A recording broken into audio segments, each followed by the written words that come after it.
Let's kind of like go back a bit. You're from, is it North London? North London. Yeah. What was it like for you just growing up in North London?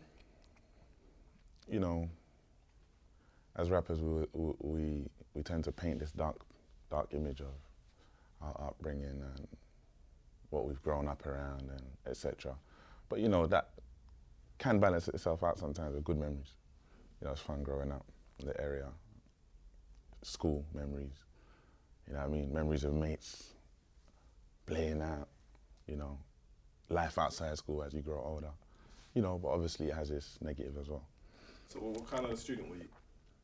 In school? Yeah, you a good student? Do you have a favourite subject? Yeah, I wasn't really like bad, I was just like disruptive. I weren't paying attention or whatever. I wasn't too much of it. I wasn't too much of an issue. So you finished school, then what, did you go to college? Yeah, I went sixth form. Oh, sixth form? Yeah. So what are you studying then? I was doing English, media, music, business. I had a good relationship with my business teacher. I can't believe she kicked me off the course. But she just told me, the way she said it to me, she said it's for your own good, you know, kicked me off the course. English was definitely a subject I engaged in. I don't think I was studious enough to take it the extra mile, because I tried to do this uni thing. I didn't make it past. I didn't even get to the first year, like to the end of the first year. I don't think I had the, you know, the discipline that it takes to take education to that level. You know what I mean?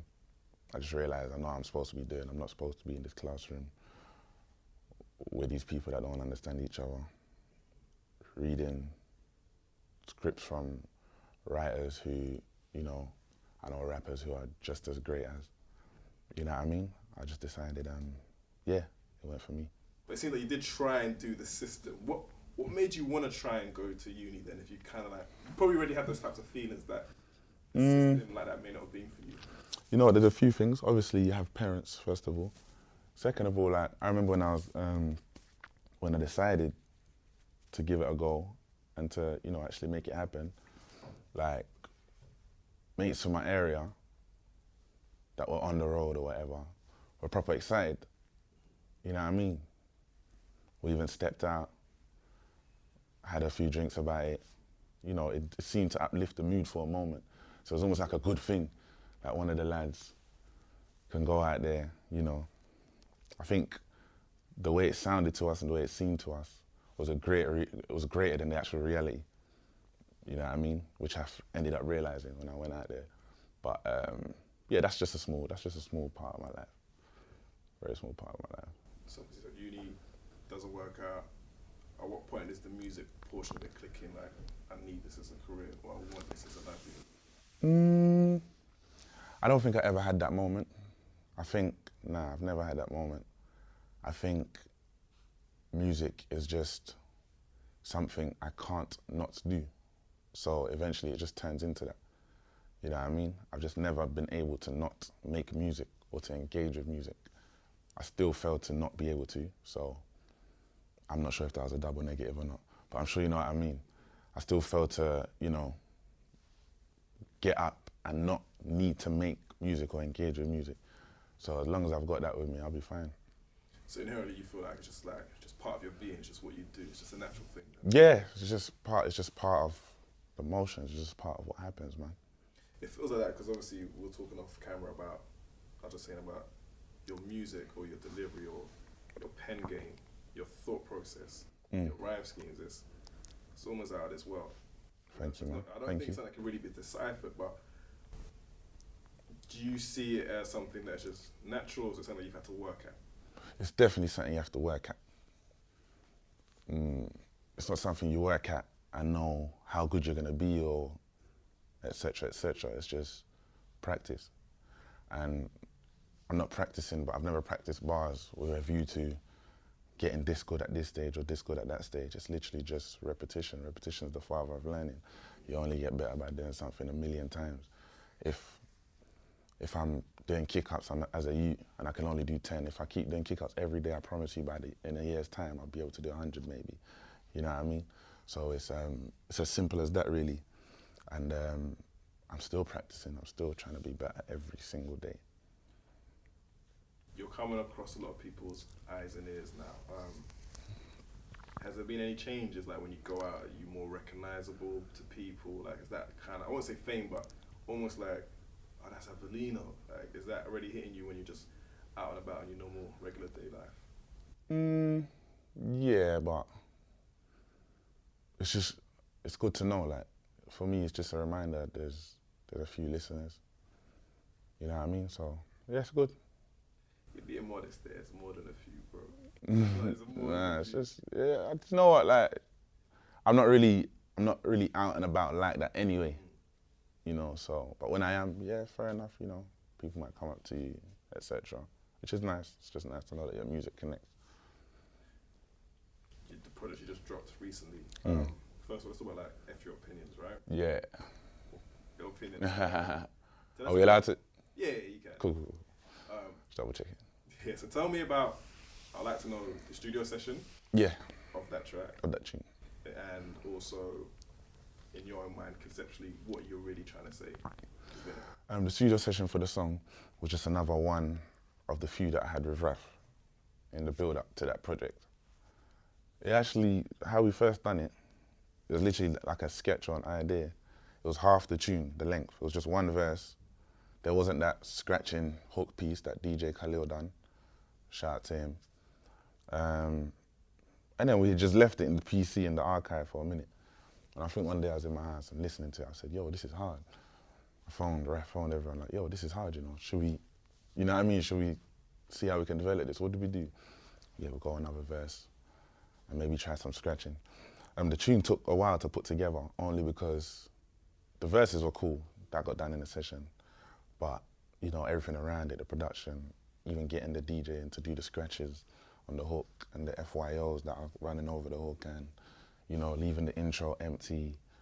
So there wasn't actually a single session for that. It stemmed from a session, and then we just came back to it, you know, and developed on there. Well, how involved were you in actually almost vocally producing it then? Because, like, there's different layers. Were you involved in each dimension as it's being developed, the song, or is it just left to the producers? Nah, like, I'm like that. I'm quite involved, because people don't know that before all of this I was producing. Really? Yeah, I was very into it. Like, I'm on the PC all the time. Me and my boy Ace Keys. I think it got to the point where here's what it was. Ace, we both rapped and produced. We just decided, you know what? I'm better than you at rapping, so I'm gonna focus on that and try to be the best rapper. I'm not gonna lie, you're better than me at beats. So you just be the best at that. You know what I mean? This is a long while ago, but I think that background is the reason why I'm so involved in the sessions, vocally, you know, giving ideas, try this, try that. So you got the ear for it. I suppose so, that's what you call it, yeah. Visuals. Tell us a bit about, you know, the visuals. The visuals, my boy Isaac, we wanted to be minimal, but, you know, impose ourselves. What I mean by being minimal is not have too much going on in the video. We're not going for it. You know, we're still grounded. You know, it's me and my mates putting the video together. We're not doing it with, you know, I don't know who the big boy directors are out there, but that's not where we're at right now. So we wanted to be minimal, but still step forward and, you know, stand up and be counted. So it was just one room literally, and be a bit creative, add a touch of difference, which was the wind blowing into people's face when I'm saying fuck your opinion, you know what I mean? And a nice little, what do you call them? Is the word a monologue? Yeah. That's it, that's the technical term. A nice little piece at the beginning, you know, just to add a bit of cinema maybe, you know what I mean? So we definitely did the best we could do with our own resources as a team, you get me? So that's where the video comes from. I just wanted to keep it grounded, but still be impactful. So tell me a bit about your team, because you've got your own team that you work. So tell me a bit about that and who's involved in it, how it came together. Well, my team are the people I grew up with. I'm managed by G, he's my friend, like my best mate, simple as that. I work with a man called Mark Williams, quality guy. I've known him for a long time. Very influential. I think when I started, going down to his studio or being around him, I think his advice just critically on tunes, it always seemed to be right. And I used to think, this guy, I'm chatting to Ace on the phone, this guy is good at what he does, isn't it? You know what I mean? So it was a natural relationship. It wasn't a thing where, we're doing our thing and we're making some progress, so he wants to jump in and, no, we know him. So, I think G, Rolly, we all felt comfortable. We all felt comfortable enough to go, you know what, let's work together and see where we go for now, you know what I mean? So it's very, very, very organic, very family-based production. Ace Keys, my DJ Arlo, we all went to school together, you know what I mean? So yeah. Now that you're kind of like getting to that point where people were thinking, is Av gonna sign a deal? How do you see that whole major label system for an artist like yourself? I don't know because I'm not there. But what I think I see, I can tell you what I think I see. I think I see a machine that, could either propel or not repel, either propel or, hinder. But I look at examples of other people, and the way I think that could happen is if you don't know yourself before you step into that world. You know what I mean?